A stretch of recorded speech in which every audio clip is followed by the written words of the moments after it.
నమస్తే, నేను ఇవాళ మీకు మునక్కాయ పచ్చడి చూపించబోతున్నానండి.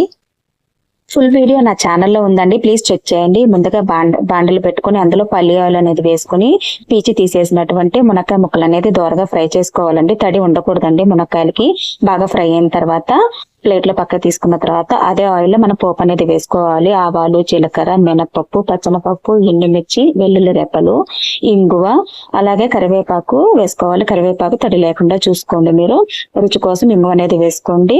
అలాగే పసుపు కాస్తంత వేసుకుందామండి. ఇక్కడ సపరేట్ గా వేడి నీళ్ళు నానపెట్టుకున్నటువంటి చింతపండు గుజ్జు తీసుకున్నానండి. పిక్ అంతా తీసేసి ఆయిల్ లో కాసేపు ఫ్రై చేసుకుందాము. ఇక్కడ సపరేట్ గా ఒక కారము, అలాగే ఆవాలు, మెంతులు, జీలకర్ర ఫ్రై చేసినటువంటి పొడి, తగినంత సాల్ట్ వేసుకుని కలిపేసేసి పక్కన ఉంచుకోవాలి. ఇక్కడ ఆయిల్ లో అంటే మునక్కాయ ముక్కలు అనేది మళ్ళీ వేసేసుకొని మనం అందులో ఈ మసాలా పొడి ఉంది కదా పక్కన పెట్టుకున్నది, అది కూడా వేసుకొని కలిపేసుకోవాలండి. అంతేనండి, అయిపోయింది. Thank you.